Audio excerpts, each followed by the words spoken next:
Hello again. It's Chibi Chabot with In Sheep's Clothing by Kydois.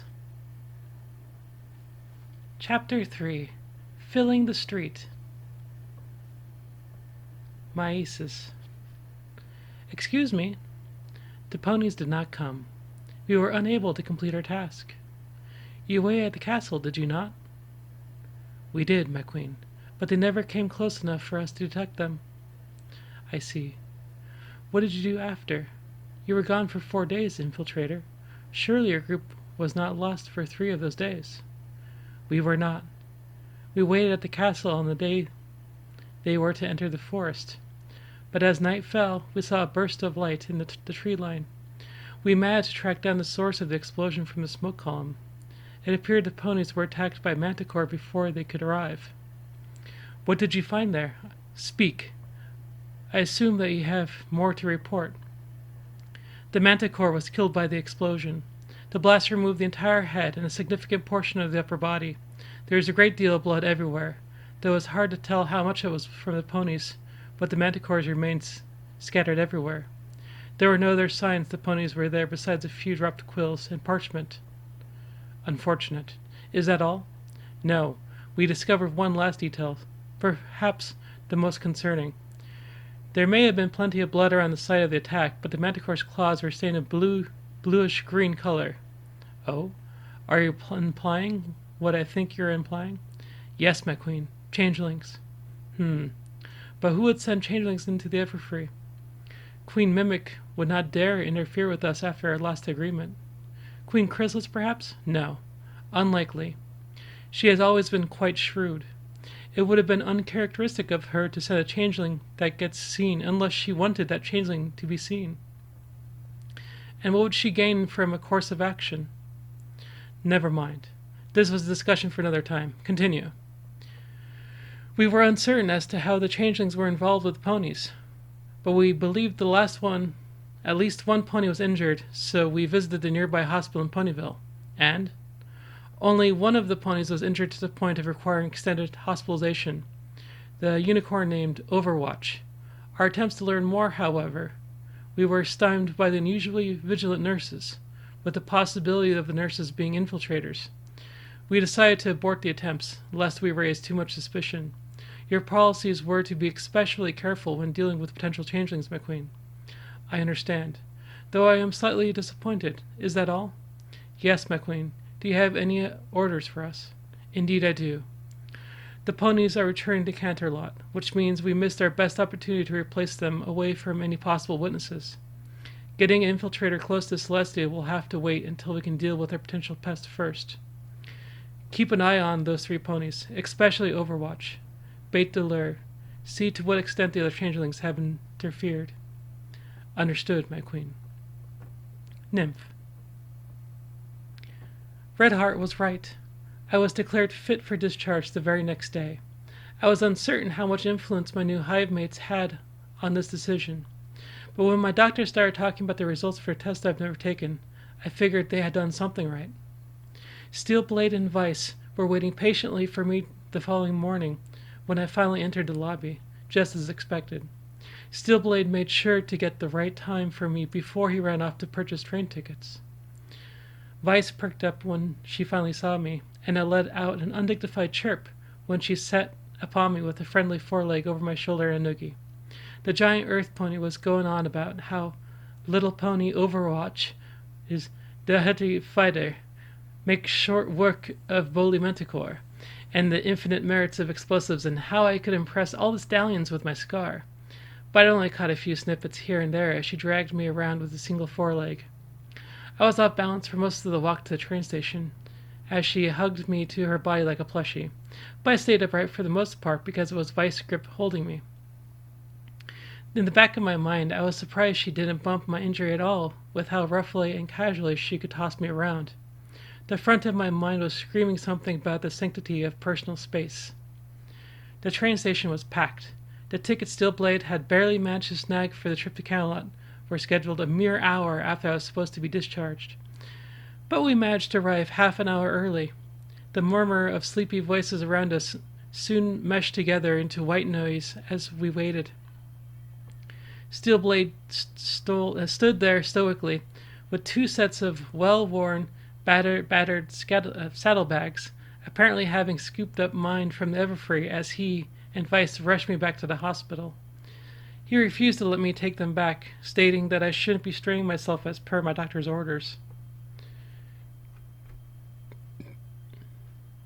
I rolled my eyes, and we went back to waiting. Despite how early it was, there were a lot more ponies waiting around for the train than I would have expected from the small town of Ponyville. I voiced the observation, and Steelblade shrugged, as if he were expecting it. I'm guessing most of this crowd are just tourists. Probably the last big rush to get to Counterlot in time for the summer sun celebration. It's only 2 days away. I just nodded.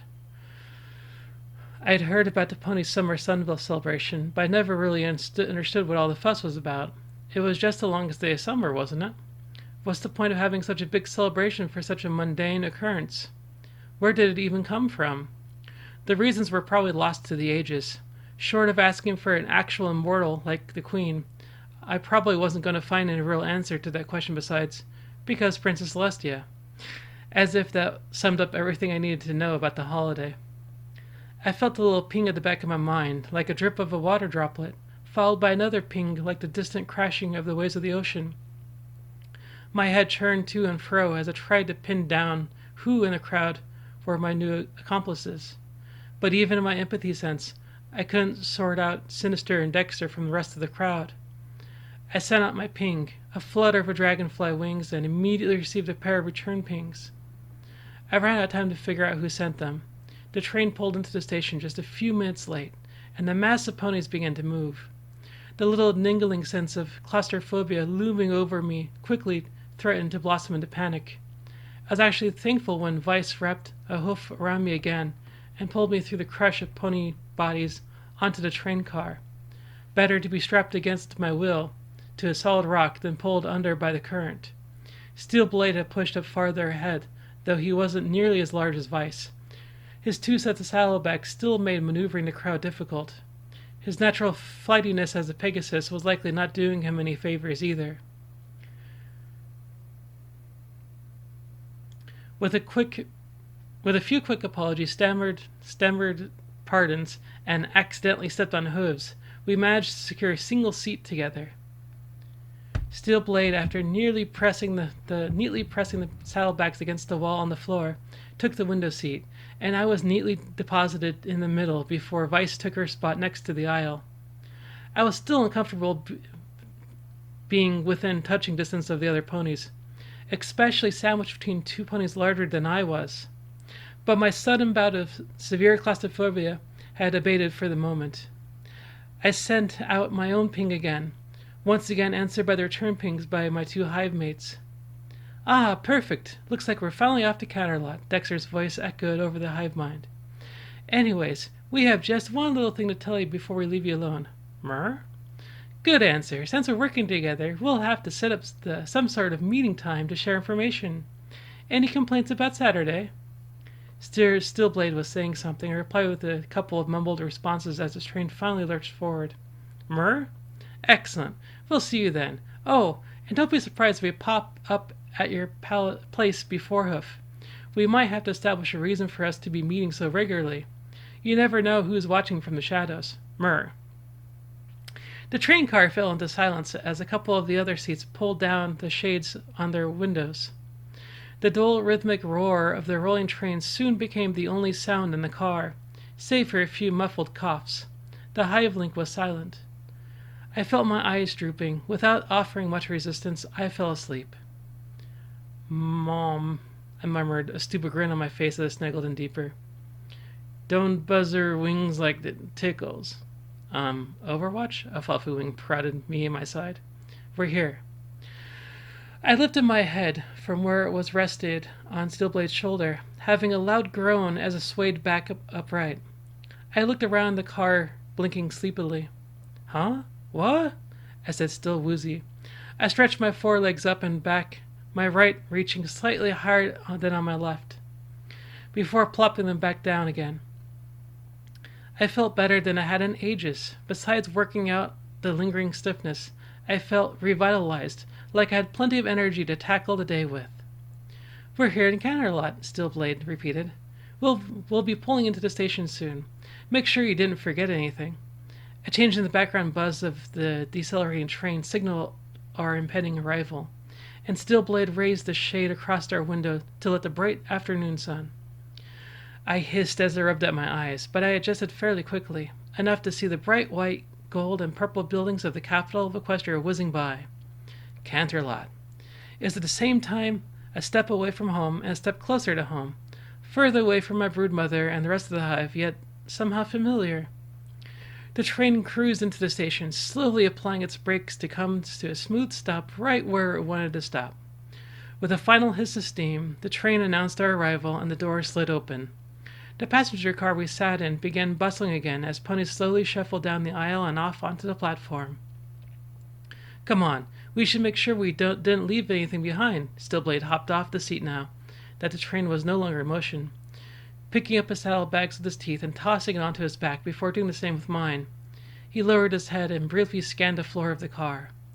I began, staying in my seat as Steelblade did his final check of our seating area. You don't have to take my bags, you know. He shrugged. It's no problem. Nothing I can't handle. Besides, Sarge always said we needed to stay fit for the job, he said, smiling warmly at me. I'll just help drop these off at your condo, and then you can burden yourself with them all you want. How about that? Ah, well, okay, I suppose, I said, fidgeting with my hooves. Aha! Pardon us, little pony. Vice seemed to have found a gap in the line, because she stood up to her full height and fluidly squeezed into it. We go here, she said firmly, backing up slightly to give us room to slide into the line in front of her, only marginally bumping the ponies behind her. It was honestly astounding how well she was able to work with her muscled bulk around. I probably stared for longer than I should have, because a few ponies in the lines clearing their throats empathetically. A quick bump from Steelblade, and I quickly hopped off my seat and trotted up to the rest of the ponies in front of us. I was almost surprised when my claustrophobia hadn't set in again, but then I remembered Vice could probably control the pace of the entire line by herself in the enclosed passenger car. No way to crowd me if there wasn't a crowd. So, where are you off to after we get off? I heard Steelblade asking Vice as he stepped into the aisle, closing the gap in the aisle as the line slowly shuffled after Vice. Probably home, then guardhouse, Vice said tersely. We have to make a report for us first, and then we see about filling up patrol. Steelblade let out a hum. All right, I'll probably end up doing the same. I'll drop these off and meet you there, all right? I blinked. One of the things Steely had said earlier finally registered in my mind, namely the part where he said he was going to help drop off my saddlebags at my condo. My condo, in Canterlot, the city I had never visited physically until now. My heart beat faster. This would be a great time to assess whether memories I had transferred over for myself, but no matter how hard I worked my brain, I couldn't remember the exact route back home. I got inklings and suggestions here and there, but absolutely nothing on what streets to take, let alone the exact address I lived at. Where did I even leave my keys? Okay, I at least had an answer for that one. My keys are in my left saddlebag, first pocket towards the front. I specifically told myself I needed to remember that tidbit when I left for Ponyville, from Canterlot. I felt a headache coming on and rubbed my forehead with a hoof as I stepped out of the train car. The crowd spread out over the station platform, like at the mouth of a river, either reuniting with family or rushing off to find a taxi cart before they were all taken. My hoof landed on the wooden flooring with a resounding clop, and I immediately felt more comfortable. It sounded right. The alpine asters scattered about the city were in full bloom, leaving their perfume wafting across the air, just as they always did this time of the year. Despite the blazing sun above, the mountainside city had cool breeze flowing through it. I took a deep breath, holding it in as Steelblade trotted to my side. Good to be back, isn't it? He said, a faint smile on his muzzle as he stared at the city skyline. It's like I've only taken my first steps here, I murmured dreamily, my eyes closed as I basked in the fresh air. I jolted back into reality, registering exactly what my words were. I held my breath as I slowly turned to Steelblade. I can't believe I said that. Did I already break the skies by letting that slip? Steelblade let a light-hearted chuckle. Yeah, Canterlot in the summer has a habit of reinventing itself, doesn't it? He said before turning to me. Come on, let's get those bags out of yours to your condo before traffic picks up for lunch hour. I don't want to try getting between hungry ponies and their food, especially on a great day like this. I let out a relieved sigh before turning back towards the city itself. I led the way through the station and onto the street on the other side before I stopped, staring blankly at the roads before me. Back at the main hive, many of the older changelings were so familiar with the routines of the Badlands hive that they could navigate the entire changeling capital blind. After living in the hive for so long, they recognized the little patterns in the hive workings. A cluster of dormant mines here could indicate a well-known hatchery, or a gaggle of love collectors there could be a love magical storage area. Some say their hooves grew minds of their own, walking them through their routines without any input, carving out well-worn paths with a pounding of hooves each and every day. I spaced out, mentally moving myself to the passenger seat and waiting to see what filled the empty space. The streets before me, which seemed only faintly familiar before, came to life. I took a step forward, and like a snowball rolling downhill, I soon gained momentum. Turn left at the crooked stop sign, take a right at the antique shop, cross the street, and take a right at the intersection, drop a bit into the Salvation Guard donation box. Keep walking past the nightclub and a drugstore. Do not look to turn. I relished the feeling of the pavement beneath me. My hooves knew these streets, and they carried me faithfully to where I needed to go. It wasn't long before I found myself at the iron gate leading to my apartment complex. "Oh, hey, Overwatch," an unfamiliar voice called. "There you are." I turned to find myself face to face with two stallions, one an earth pony and one a unicorn. The earth pony flashed me a winning smile, but the unicorn just scowled at me, tapping his hoof on the cobblestones impatiently. I didn't recognize either of them, and I looked between the two blankly for a moment before I finally felt it. Two pings. One a water drop and the other a crashing wave. My face lit up. "Good to see you again," I said earnestly, sending out my own ping. "It's been a while." "Oh, hey, I didn't recognize you two," Steelblade said, putting on a smile of his own as extended hoof. "I'm Steelblade. I work in the guard with Overwatch." Dexter returned to the perforated hoof shake with enthusiasm and a wide, honest grin. "Candlelight," he lied smoothly before gesturing to their stallion, "and his name is Guard Shark." "Card Shark, nice to meet you." "Likewise," Steelblade said comfortably. I cleared my throat, making sure I had their attention before turning to Dexter. "So, you were looking for me?" "Ah, yes, we were, and we're still good for the O&O on Saturday afternoon," Dexter said amiably. "Oh, of course. My schedule's still open then." "Perfect. We have to run for now, but we'll see you then. Ta-ta," Dexter said before turning off briskly with Sinister trailing close behind. "Huh, he seems nice enough," Steelblade said before raising an eyebrow at me with a sidelong smirk. "You play ogres and obelisk? I never took you for a tabletop gamer. It's been a long while since I've played myself. I might have to bust out my old character sheets one of these days." "Oh, it's a fairly recent hobby," I mumbled, trying to focus on the gate. A little magic to jiggle the latch on the other side, and I was in. Even here, mostly surrounded by two-story tall buildings and trees flush with fresh green leaves, I could smell the faint flowery smell in the air. I turned left from the front entrance and walked over to the first condo on the row, situated with one side right next to the street. I stopped, staring at the door. The dark, burgundy paint covering was starting to fade, and even the doorknob was showing some wear and tear from the years gone by. The once gleaming numbers identified us as Condominium 1729. It was a wholly uninteresting number, which Dad nevertheless found fascinating. He once explained that it was the smallest number that was a sum of two positive cubes in two different ways, 1 and 12, and 9 and 10. "Hey, Overwatch, you all right?" Steelblade said, causing me to jump at his voice. "You're tearing up a bit." "I am?" I wiped at my eyes with the foreleg and came away wet, to my surprise. "No, I'm not," I said quickly, trying to think of a reason for my odd behavior as I nervously adjusted my scarf. Did I know anything about Overwatch to make a convincing argument for the show of emotion? "We're here," I said tensely. "Just give me my bags." All right then," he said, suddenly finding himself treading on eggshells. Thankfully, he stayed silent as he shrugged off my saddlebags. I levitated them over to me and carefully took out my condo's key, unlocking the door before hurrying in with my bags. I swiveled around, peeking out from the gap created by the barely open door. I flashed an awkward smile at Steelblade. Well, he shifted his weight to the right. I'll be heading back to the guardhouse then. No reason I shouldn't be out on duty when I'm still fit to work, he said carefully, turning to leave. You take care of yourself, all right? A giggle bumbled up from my gut without checking in my brain. Don't worry about me, you goofball. Your dumb doctor's orders can go stuff themselves. I'll be fine. I just have a few personal issues to work through. I'll figure it out. I'll always figure it out. Bet on it. He snorted and smiled at me.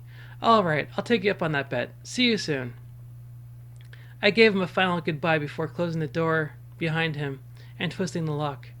I slumped back against the door, sliding down until I rested on the floor. I slipped into my empathy senses and noted up some satisfaction that Steely left my door, tasting primarily of cool relief. Digging deeper, however, I found undertones of concern and a twinge of disappointment, or was it melancholy? Melancholy? Why would he be feeling that? Did I do something wrong? Did I let out too much of my disguise slip? I rushed to the bathroom and stared at myself in the mirror. I bared my teeth at my reflection, completely fine there. My horn was still straight and spiral of a unicorn. My mane and tail were a bit on the disheveled side, I suppose, but nothing that couldn't be fixed easily.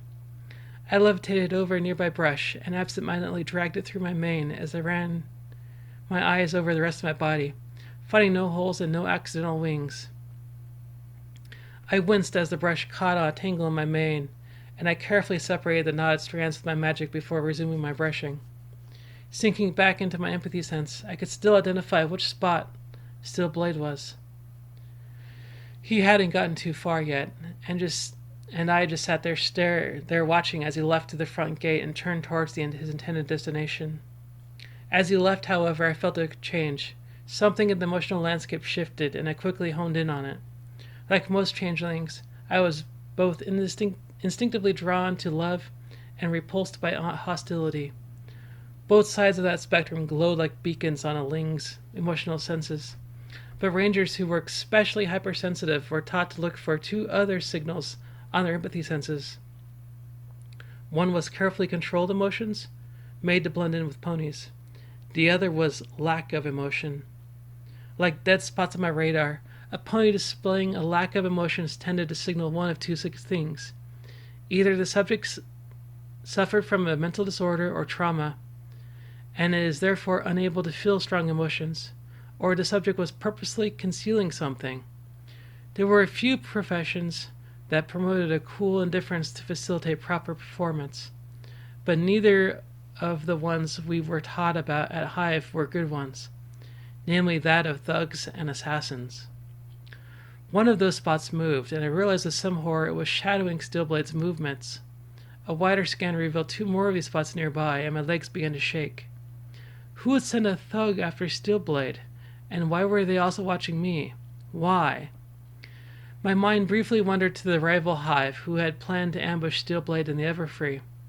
But I quickly dismissed the notion that these were changelings. Our Hive's rangers were the only changelings capable of completely disappearing off the emotional landscape. Changelings who couldn't hide their emotions completely would never let themselves be caught as a dead spot, and infiltrated with even the tiniest chance to be detected. Trying to hide their emotions ran the constant danger of being rooted out and eliminated. The trick would work on the basic drone of worker, but not on a half-decent infiltrator. No. An intelligent rival changeling assassin would blend in with the ponies around them, requiring nothing less than full concentration to even get a glimpse at. These had to be ponies, and that somehow made things worse. They were hired, but I couldn't figure out whether they were hired by some pony or some ling. I moved to the front of my condo, peeking through the shutters, trying to line up my empathy sense with what I was seeing. My eyes narrowed a thin alleyway between the condominiums on the other side of the complex. If I hadn't been alerted to the presence of a pony there, I probably wouldn't have caught him there. But once I made it out his darkened outline, he might as well have been wearing a neon yellow banana suit. He was alone in the alleyway, but he shifted forward with the apartment block seemingly quiet enough. He nodded almost imperceptibly to some pony off to the side, but kept his place half hidden in the shadows. I blinked. My empathy sense was telling me two more were moving together in the alleyway behind him, neither of which were dead spots. In fact, one of them was disgustingly bright spot of determination, while the other one was halfway between fear and panic. I stared deeper into the alleyway and saw movement. Whoever it was bright green, but I couldn't see hide or hair of the second body in there. The green pony glided into place behind the shoulder of the thug, hanging over its shoulder, happily letting out a sudden, "Hey, what you looking at?" It was bright, and it was cheerful, and above all, it was loud. The thug's dead spot flared up in surprise and anger, a mark of a badly trained hireling. And one swift move, he swiveled backwards and connected a hard right hook into the face of his ambusher. My mind shut down when I saw the green pony nearly do a somersault to force the blow, flipping out of sight. I snarled as I twisted open the lock, nearly ripping the door off its hinges with how hard I was wrenching it open. I had to do something. And that concludes Chapter 3, Filling the Street. Well, thanks, everybody. It's been a fun read again. Please leave comments and let me know how I'm doing. Questions, comments, concerns, they are all welcome. Thank you and have a great evening.